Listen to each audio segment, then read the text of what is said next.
Hello, entrepreneurs. Joe Gutierrez, CPA extraordinaire, coming to you live from downtown Flushing, New York for another amazing How to Win a Business interview with my friend Susie Gutierrez.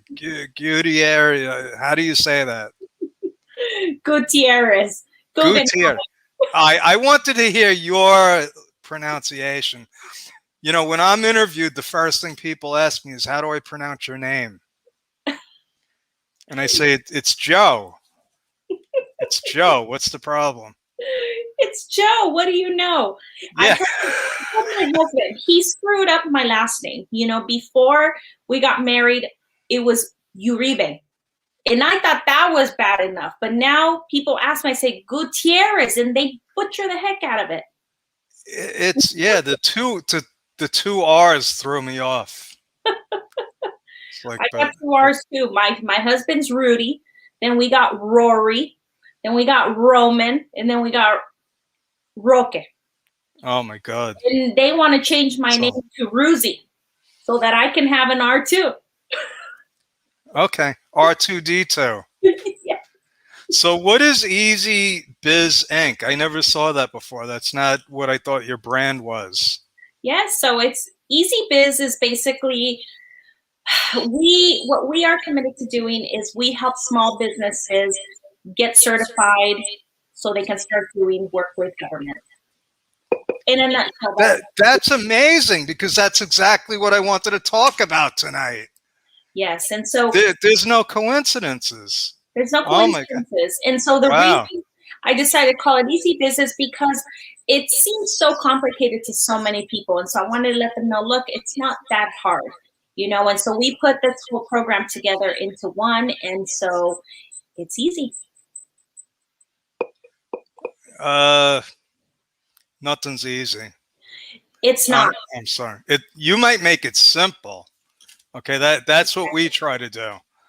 I'm not going to lie to people. Nothing is easy. If you think it's easy when you go into business, get a job at Starbucks. You're right. You're 100% right, Joe. It has not been an easy journey at all. And so that's why I committed myself to creating this program that I have now that I offer small businesses, because really there is a lot of resources out there for people to get certified, for people to start doing work with the government. But there's so many workshops, so many different resources that there's not a one go-to place to make it simpler for people. And so that was really my goal when I put together this program for them. And so that's really the ultimate goal, is to have a place where it just makes it a lot simpler for people to understand. From a person that's actually done it, not from people that read about it, right? Exactly. And I get it. I mean, it's like a sea of information, and people just get drowned in it. The internet is great, but not everything you read on the internet is true. Absolutely. Absolutely. You're 100% right in that.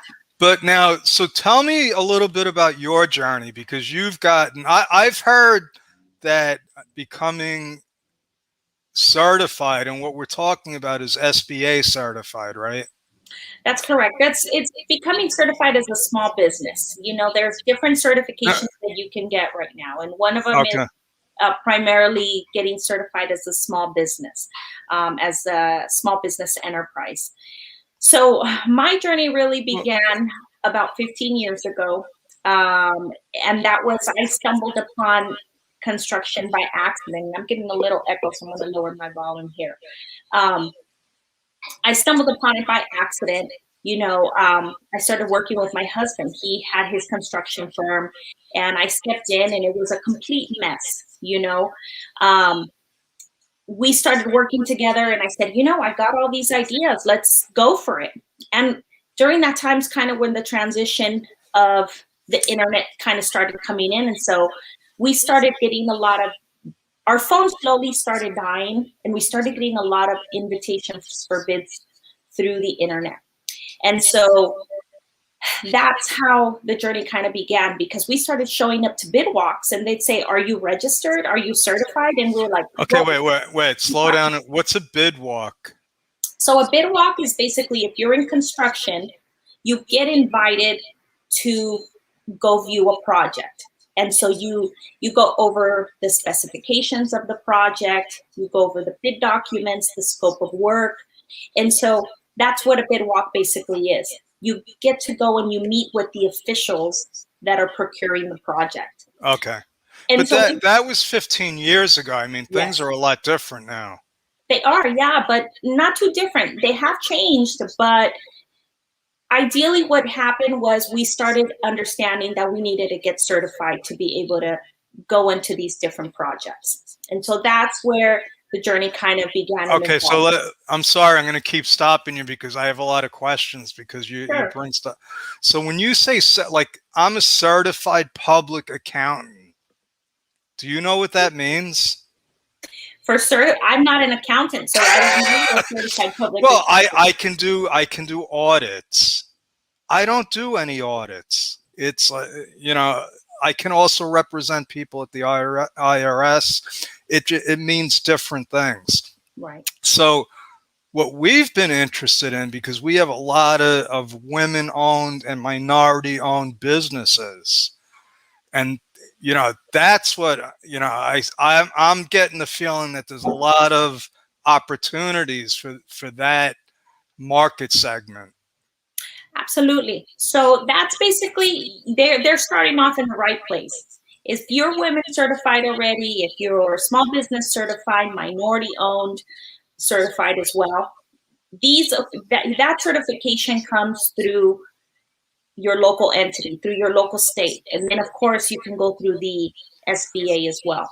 Oh, it goes through. Wait! It goes through the state. You can do it through the state, yes, or you. I thought it all went through the SBA. No, there's different entities. For example, I live in California.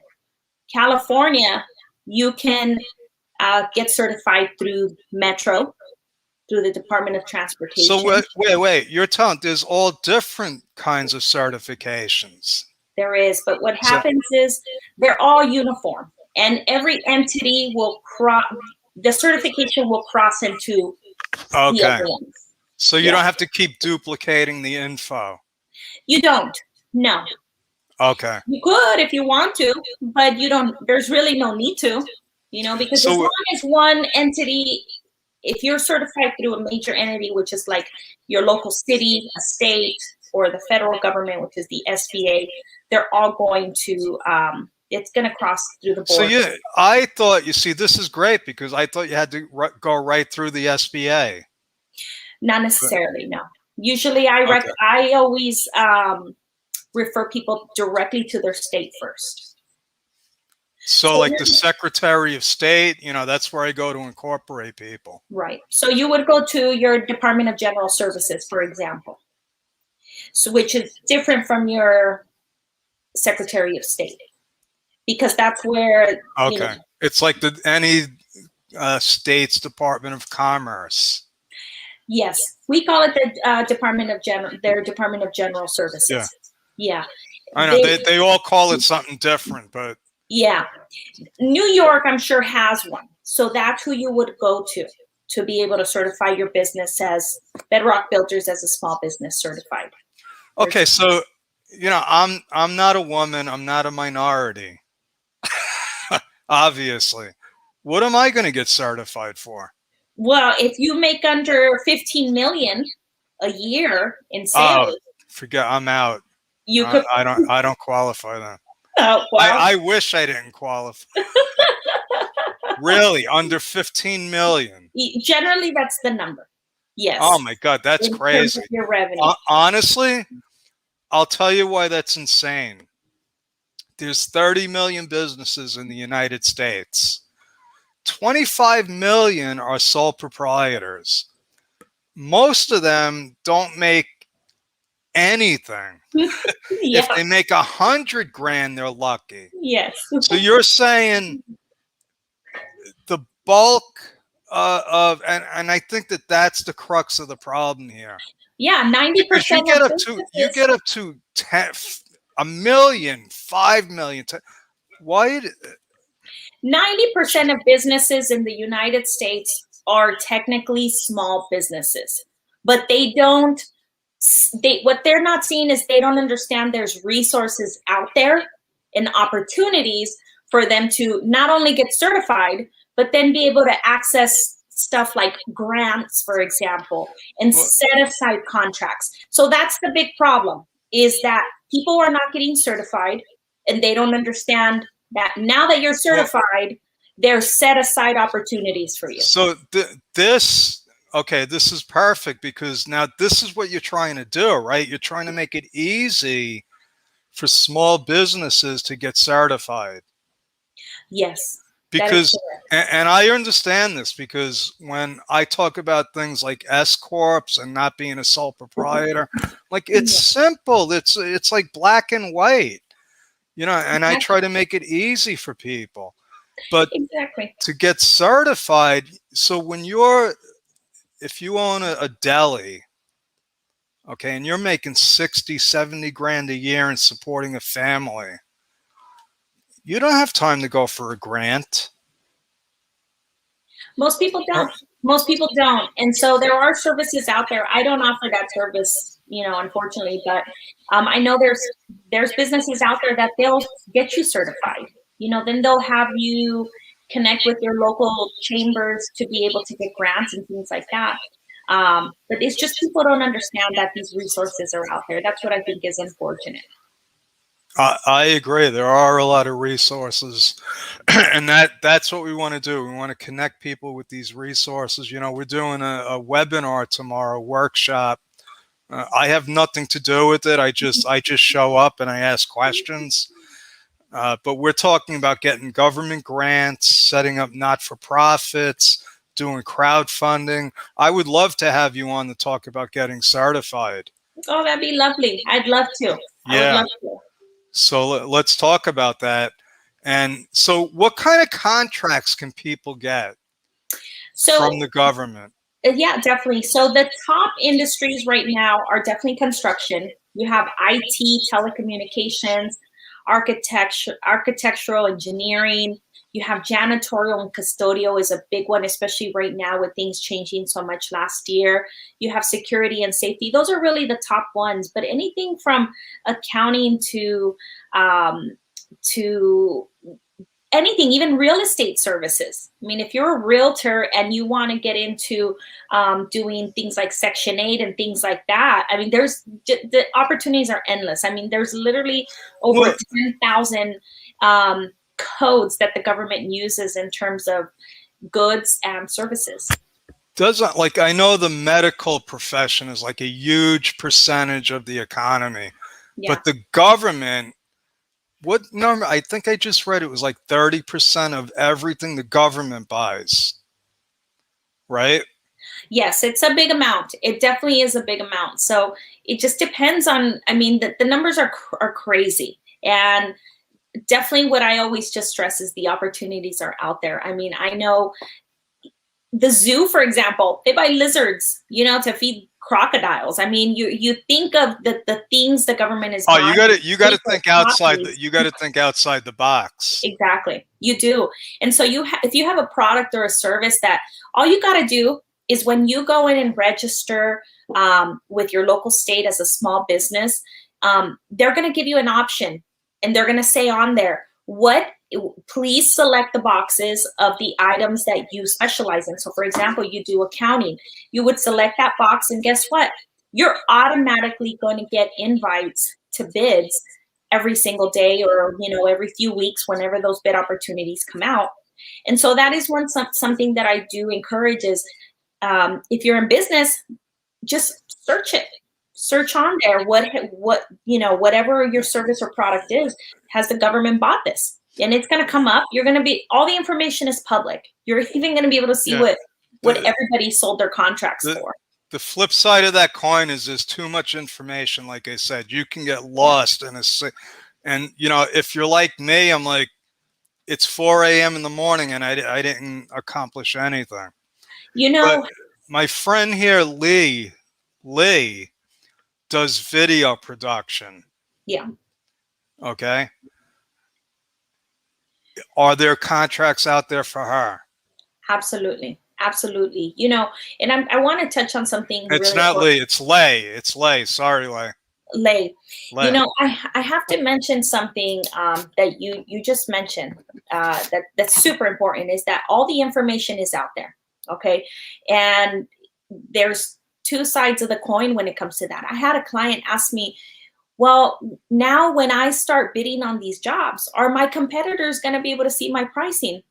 They are, you know, but that is one of the that's Do one of they the things. do they care? Listen, I've had plenty of Exactly. construction clients. We didn't have time to see what other Right. my clients were like, listen, if we're too high, we don't get it. If we're too low, we don't get it. You got to be Right. somewhere in the middle. You do. You do have to be somewhere in the middle. And, you know, it's really going to be up to you. Are you looking at what your competitors are doing? Or are you focused on what you're doing in terms of, you know, being in business? So, you know, it just depends. But the information is out there. It works in our favor because we're able to see where the market has been, you know, and so we're able to adjust our prices or not, because sometimes you don't want to adjust them. You know, some people are just, you know, bidding their way to the bottom, and well, that's their problem. So let me ask you something. You know, you're talking about bidding, and you know, I have had large construction clients, and they had estimators, and you know, a whole step. What if you're just like starting out? So that's one of the things about the service I want, and I'm not trying to pitch my service here, but No, that's one I of the things. want you to. I want you to because I don't. I have, and I have no. I don't have an affiliate agreement with you. I don't even know what the heck you're doing yet. So So, one of the things that we do is once you've taken the first portion of our classes and you've kind of in essence graduated from that, we put you into this 8-week program. That 8-week program breaks everything down for clients like yours, which is how to read the contract, how to understand it, what the insurance requirements mean, what the wages, how to understand the wages, because now you're dealing with prevailing wages, how to navigate through all of that. And so, oh wait, no, you're bringing back bad memories for me. yes, yes. So I don't know if you've ever worked with prevailing wages, but it's a Yeah. headache, you know? And Well, so, just you know, people. So I've had clients get into construction, and they're like, they don't understand workers' comp, yes, and I'm like, if you're doing roofs, you got to add 50% to exactly. your labor cost, and Oh, yeah. they just don't know that. So we talk about that. We talk about understanding all these things that are kind of behind the scenes that, okay, now I got the Well, contract. What does it mean? What are my obligations? You know? So we I'll do break it down. I'll tell you what it is, and this is the benefit to working with you because it comes down to compliance. Yes. Most and I hate to say this, they just want to fly under the radar. They'll do stuff, and there's no more cash. That's a problem. So Yeah. you know, if you want to pay guys off the books, where are you getting the cash from? I've had Exactly. clients that were doing check cashing. Mm, Not actually, they're not clients. yeah. There were people that I talked. I said, if you're doing check cashing, that ain't gonna work. Exactly. You And know, so that's one of the things is that that's why when people ask me who's your ideal client, I'm like, well, first of all, you do need to be in business already for maybe 2 to 3 years, you know, an that established business who wants to that's grow. You okay. know, That's a great point. I just because that's something that I came across. You can't just be like a startup, like you just no. incorporated.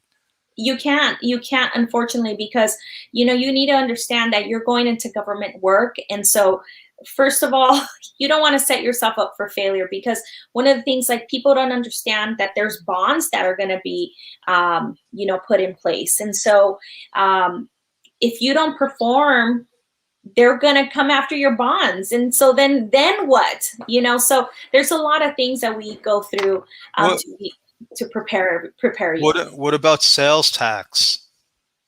Sales tax. Sales tax, I haven't, I'm not too familiar with the sales tax part of it. Oh my God. Okay, that can become like Yes, in New York State. I know it's like it's insane. it is. It, If you're selling goods, it absolutely is. And so that well, is it becomes like, is it a sale? Is it a repair? Is it a capital improvement? You know, right. the bottom line is you got to have good records. You do. So you need a good accountant. That's exactly what I was trying to say. You Thank do. you. You know, you need somebody who knows what they're doing. For example, I did our prevailing wage reports. I did our labor compliance for a lot of years until, you know, I was taking on all these other tasks. And finally I said, I can't do this anymore. I need to give it to somebody else who who understands it, who that's all they do. And so, you know, you're going to have to learn to delegate a lot of obligations, and your taxes is definitely one of them. You know, we have, thank God we have a good accountant, you know, but we had a bad accountant at one point. He, you know, I'd send him our QuickBooks report and he'd just say, okay, no problem, sign it off and send it back and say, here's your taxes. He Oh, never man. asked us any questions, Yeah. you know. And so What state are you in? What state are you in? I'm in California. So Oh my God. Oh my God. yeah, you know, Oh, so, that's worse than New York. yeah. And What about independent contractors? independent contractors, we haven't dealt with too much, but independent contractors is something, when we talk in terms of it's important for them to get certified, because we've been on the independent contractor side. And so, Well, what I'm saying is, really, they're unincorporated subcontractors. yes, Okay, they're people that they have a van, they do some construction work, yeah, you know, and you pay them. They're not employees. right. Because I know in California that's a huge issue right now. It is a huge issue. And so what happens is when the contracts are executed and you list somebody, for example, somebody lists us as a contract, as a sub, they want to make sure we have a license, we have insurance, we have workers' comp and all that. So yes, you can do government work as a sub, but you need to make sure your decks are going to have to be all in a row as well. You know, they're going to Okay. check you. So wait, are you saying, so if you're certified, you want to hire other certified contractors? Is that what you're saying? Ideally, yes, because there's going to be a bigger preference on those projects or on those contracts. Okay. Now, there are instances where a non-certified GC, general contractor, will call us and say, we want to bid for this big project. We're not certified, we're not small business, but you guys are. Can we use you and list you as a small business? At that point, As sort of like a joint venture? not necessarily as a joint venture, just as a sub, but you can do joint ventures as well. Absolutely. Okay. Yeah. Okay. Once, for example, we do a lot of Caltrans work. Once you're listed, because this has been a practice here in California, I don't know about other states, but what some of these GCs, general contractors, were doing is they were listing small contractors like us and a bunch of other ones, and then they'd get the award, and then guess what? They'd go ahead and they'd go do the project themselves until the state and That's local criminal. That's criminal. Exactly. They started catching up and said, no way, Jose, you can't do that. You cannot list a sub and then turn around and do the work yourself just to But be able to get preference. wouldn't the sub know? We would find out when we would get the call and say, hey, you're listed. Wow. You know, Okay. we'd be like, what? So here's the bottom line. If you want to get certified, you got to be a serious business owner. You got to dot all the I's, cross all the T's, right? Absolutely. You can't be a fly by night trying to do check cashing and paying guys off the books. Absolutely. But there's a ton of opportunities out there. There is, Joe. And the advice that I could walk away if I am meeting somebody brand new, I would say start small. That's exactly how we started. We started by getting a $5,000 contract, $8,000, $10,000. I was just going to ask you, like, you could get a $5,000 contract. I mean, yeah, I mean, but what I mean by that is that's huge for some people. Starting off with your local city, sign up with your get registered or sign up as a vendor with your local city, with your local schools, with your local school districts, and slowly start building your portfolio. Once you're comfortable, then go for those bigger projects. But that's the advice that I always give everyone is start. Nah, I don't want to hear that. You're telling me I got to spend time, and it's gonna. It could take years. It could take. Of course. It could take months. It could take months. That's what it takes. Okay. So I got to actually like meet people and like network. Yes. I think that's definitely key. And okay. With I have a it's no problem. Yes. Okay, Susan. So I like to keep these short. We've already gone like 15, 20 minutes over. I like to keep them like 5 minutes, but you were so interesting. Well, thank you, Joe. It's been a pleasure speaking with you, and I just hope that really the message that I want to convey again is there's a lot of opportunity out there. Get certified. It's absolutely free to get certified with your state as a small business, and from there you'll start getting invitations for opportunities. So now, what does it cost to get certified? It's free. To get certified through your state is absolutely free. If you want to do it yourself, it's free. So is that something that you can do for people? Is that what Easy Biz Inc? I do not certify people. Okay. Because it is a free, because I feel that it can be done within an hour or two. So maybe we can do like a little workshop and show people how to do it then. That would be wonderful. I do host 2 workshops every month. I do them twice a month, but I would love to collaborate with you and however possible. Oh yeah, that would be awesome. Yeah. Anything that's free, I love. Me too. I love it. Okay. How do people get in touch with you? Well, you can visit my website, www.easybizinc.com. Okay. That's better than Susan Gutierrez. Did I botch that again? Hey, you noticed Easy is at the end of my last name, right? Oh, yeah. Oh, nice touch. Okay. Yeah, Lee says we all love free, don't we? Nothing's free, Lay. I keep calling her Lee, but her name's Lay. Lay. You got to, okay, we got to change the spelling there, Lay. She's got a beautiful name, and you have a great show, Joe. I loved being on your podcast. Thank you. We'll have you back again. Thanks, so that's easybizinc.com. That's right. Not Susan. It's easybizinc.com, folks. Easybizinc.com. That's our story. We're sticking with it. Thank you. Over and out. God bless. And I will see you.